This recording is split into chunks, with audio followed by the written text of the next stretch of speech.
Hai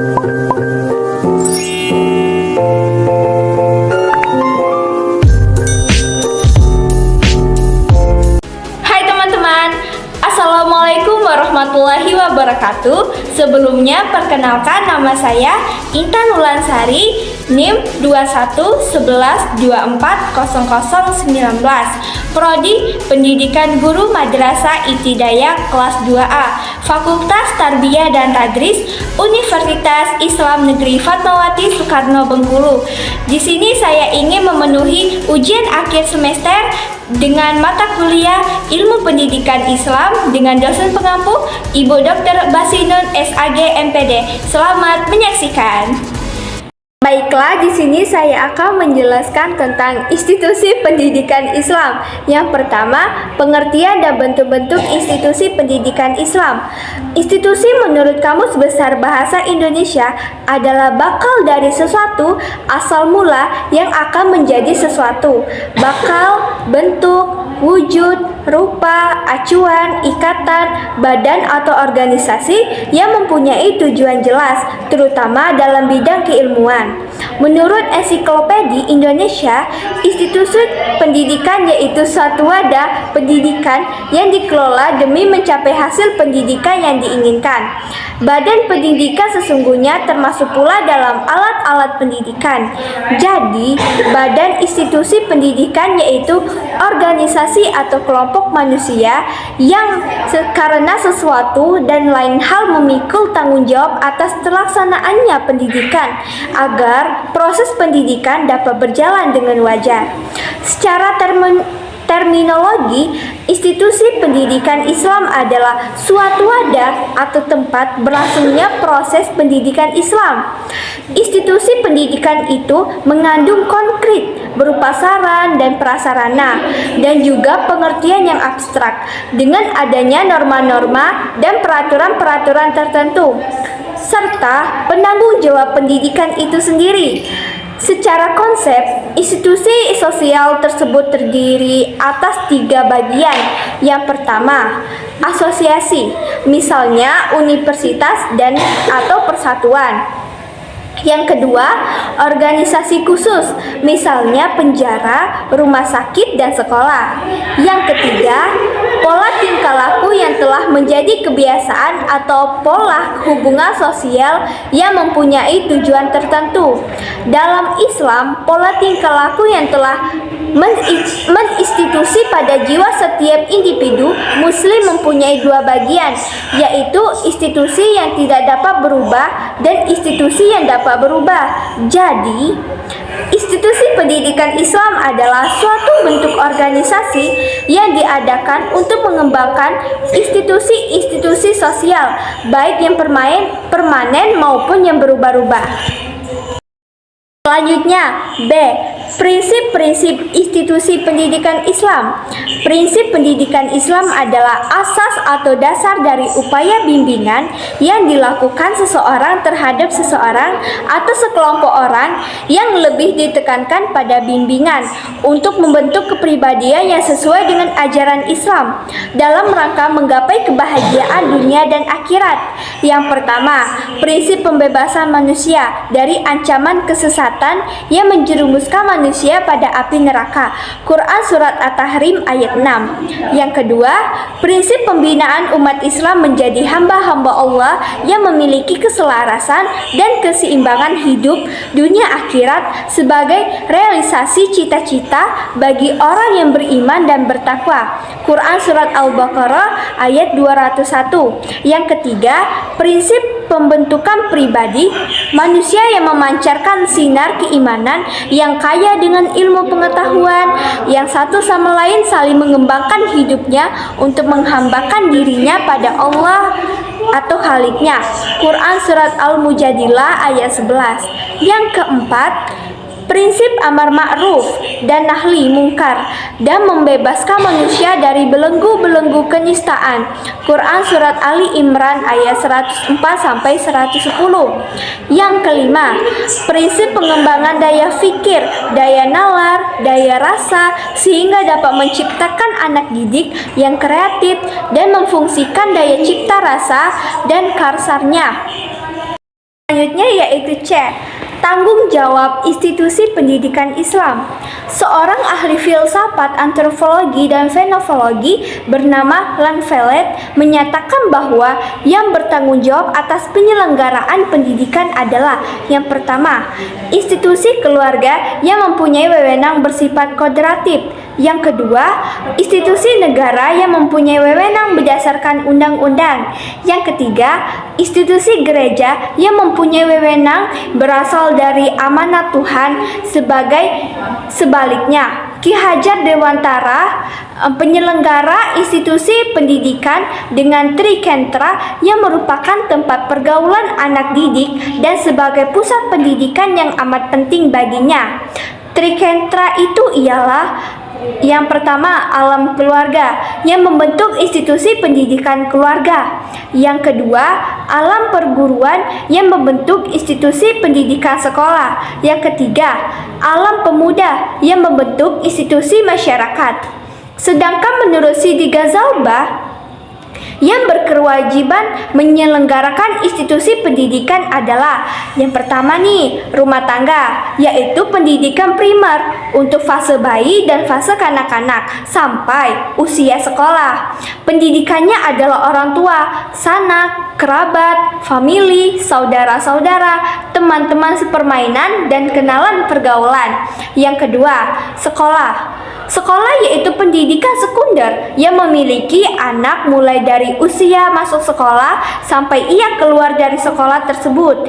Pendidikannya adalah guru yang profesional. Yang ketiga satuan sosial, yaitu pendidik triter yang merupakan pendidik yang terakhir tetapi bersifat permanen. Pendidikannya adalah kebudayaan, adat istiadat, suasana, masyarakat setempat. Selanjutnya D. Peran keluarga sebagai institusi pendidikan Islam. Menurut An-Nahlawi, kewajiban orang tua dalam pendidikan anak-anaknya adalah yang pertama menegakkan hukum-hukum Allah Subhanahu wa Ta'ala pada anaknya. Yang kedua, merealisasikan ketentraman dan kesejahteraan jiwa keluarga. Yang ketiga, melaksanakan perintah agama dan perintah Rasulullah Shallallahu Alaihi Wasallam. Yang keempat, mewujudkan rasa cinta kepada anak-anak melalui pendidikan. Dasar-dasar pendidikan yang diberikan kepada anak didik dari orang tuanya adalah yang pertama, dasar pendidikan budi pekerti. Yang kedua, dasar pendidikan sosial, melatih anak dalam taat cara bergaul yang baik terhadap lingkungannya. Yang ketiga, dasar pendidikan intelek.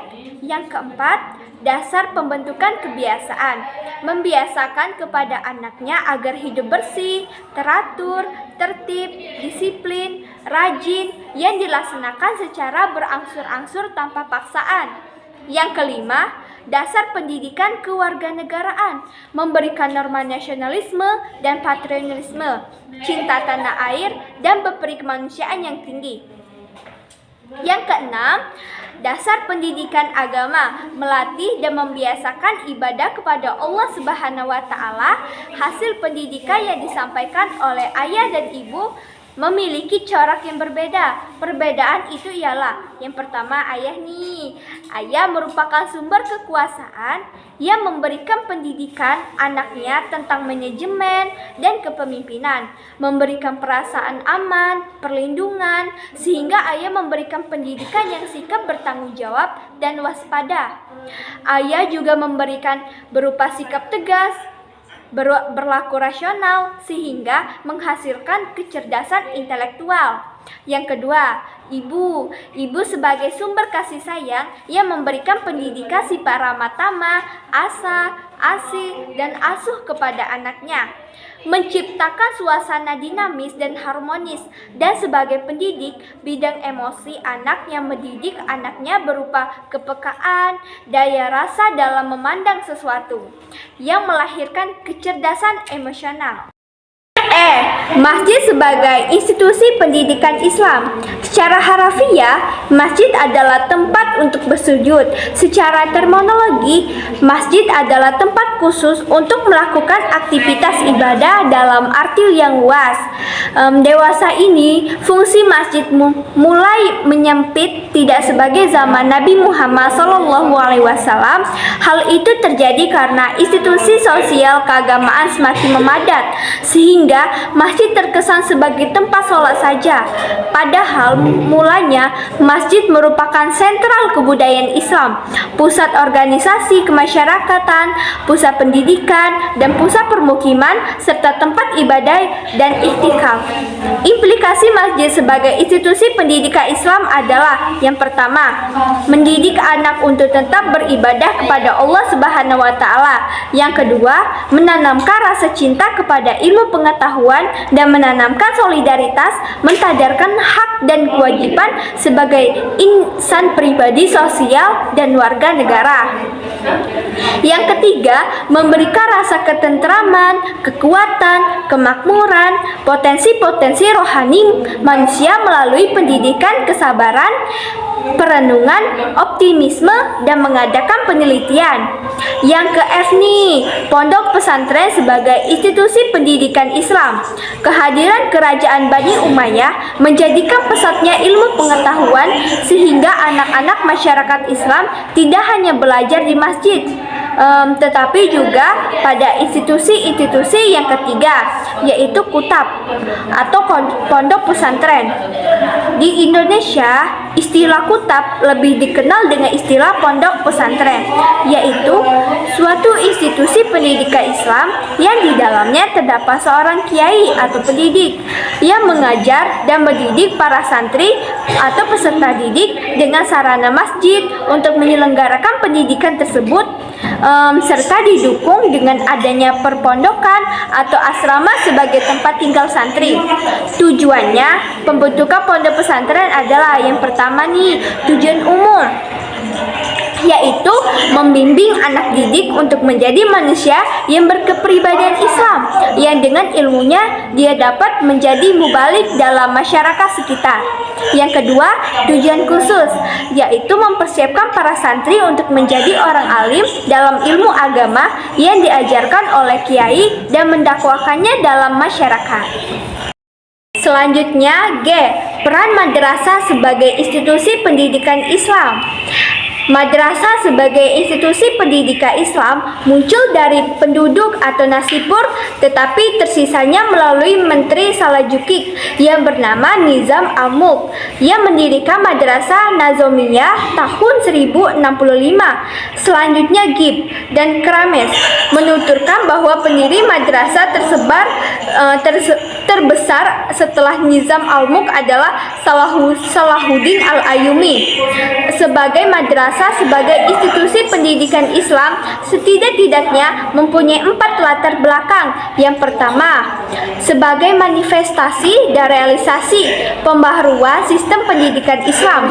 Yang kedua, usaha penyempurnaan terhadap sistem pesantren ke arah suatu sistem pendidik yang lebih memungkinkan lulusnya memperoleh kesempatan yang sama dengan sekolah umum. Yang ketiga, adanya sikap mental dan sementara golongan umat Islam, khususnya santri yang terpukau pada barat sebagai sistem pendidikan mereka.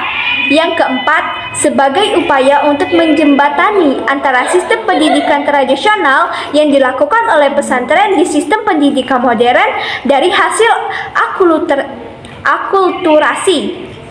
Nah, yang selanjutnya yang terakhir, H.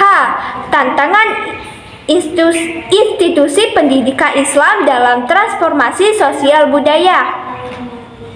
Transformasi sosial budaya berarti modifikasi dalam setiap aspek proses sosial budaya, pola sosial budaya, bentuk-bentuk sosial budaya. Pembaruan ini bersifat progresif dan regresif, berencana dan tidak, permanen dan sementara, unidireksional dan multidireksional, menguntungkan dari merugikan. Bentuk-bentuk transformasi sosial budaya dibedakan menjadi 3 bagian, yaitu yang pertama, evolusi sosial. Perkembangan gradual yaitu perkembangan wajar karena adanya kerjasama yang harmonis antara manusia dan lingkungannya. Perubahan ini dibedakan atas yang pertama, evolusi kosmis, yaitu pembaruan alami yang tumbuh berkembang mundur lalu pudar. Yang selanjutnya, evolusi organis, yaitu perubahan untuk mempertahankan diri dari kebutuhan dalam lingkungan yang berkembang. Yang selanjutnya, evolusi mental, yaitu menyangkut perubahan pandangan dari sikap hidup. Yang selanjutnya, 2. Gerakan sosial, suatu keinginan akan perubahan yang diorganisasikan karena dorongan masyarakat ingin hidup dalam keadaan yang lebih baik dan lebih cocok dengan keinginannya. Yang ketiga, revolusi sosial, suatu perubahan paksaan yang umumnya didahului oleh ketidakpuasan yang menumpuk tanpa pemecahan dan analisis sehingga juragan antara harapan dan pemenuh kebutuhan menjadi semakin lebar, tak terjembatani. Bentuk-bentuk tantangan yang dihadapi dalam pendidikan Islam adalah yang pertama politik. Kehidupan politik, khususnya politik negara, banyak berkaitan dengan masalah cara negara membimbing, mengarahkan, dan mengembangkan kehidupan bangsa jangka panjang. Suatu institusi pendidikan yaitu tidak bersedia mengikuti pola politik negara akan mendapatkan tekanan terhadap cita-cita keinstitusiannya dari politik tersebut. Yang selanjutnya yaitu B, kebudayaan. Kebudayaan suatu perkembangan kebudayaan dalam adab modern saat ini tidak dapat terhindar dari pergaulan kebudayaan bangsa lain. Kondisi semacam ini menyebabkan proses akulturasi, yaitu faktor nilai yang mendasari kebudayaan sendiri sangat menentukan kesistensian kebudayaan tersebut. Dalam menghadapi hal yang tidak diinginkan, dibutuhkan sikap kreatif dan wawasan pengetahuan yang dapat menjangkau masa depan bagi eksistensi kebudayaan dan kehidupannya. Yang selanjutnya C, ilmu pengetahuan dan teknologi. Teknologi sebagai ilmu terapan merupakan hasil kemajuan kebudayaan manusia yang dapat bergantung pada manusia yang menggunakannya, dan institusi pendidikan kita dituntut agar mampu mendasari teknologi tersebut dengan norma-norma agama sehingga hasil teknologi manusia berdampak positif bagi kehidupan. Yang selanjutnya D, ekonomi. Ekonomi merupakan tolak punggung kehidupan bangsa yang dapat menentukan maju mundurnya suatu proses pembudayaan bangsa. Perkembangan ekonomi banyak diwarnai oleh sistem pendidikan, demikian sebaliknya. Di sini pendidik dituntut untuk memenuhi kebutuhan ekonomi masyarakat, sehingga diadakan ekonomi pendidikan sebagai perencanaan pendidikan dalam sektor ekonomi. Yang selanjutnya, masyarakat dalam perubahan sosial. Perubahan yang terjadi dalam sistem kehidupan sosial seringkali mengalami ketidakpastian tujuan serta tak terarah tujuan yang disepakati. Disinilah pendidikan sebagai pengarah yang rasional dan konstruktif, sehingga problem-problem sosial dapat dipecahkan, mengingat institusi pendidikan Islam sebagai institusi kemasyarakatan yang berfungsi sebagai agen sosial. Yang selanjutnya, sistem nilai dijadikan tolak ukur sebagai tingkah laku manusia dalam masyarakat yang mengandung potensi pengendali. Namun, sekarang perubahan itu menghilangkan nilai tradisi yang ada. Institusi pendidikan di sini sangat diperlukan karena salah satu fungsi institusi pendidikan yaitu mengawetkan sistem nilai yang telah dikembangkan oleh masyarakat. Nah, itulah teman-teman. Jadi, itulah pembahasan yang dapat saya sampaikan. Semoga pembahasan yang dapat saya sampaikan bermanfaat bagi kalian. Terima kasih telah menonton. Wassalamualaikum warahmatullahi wabarakatuh.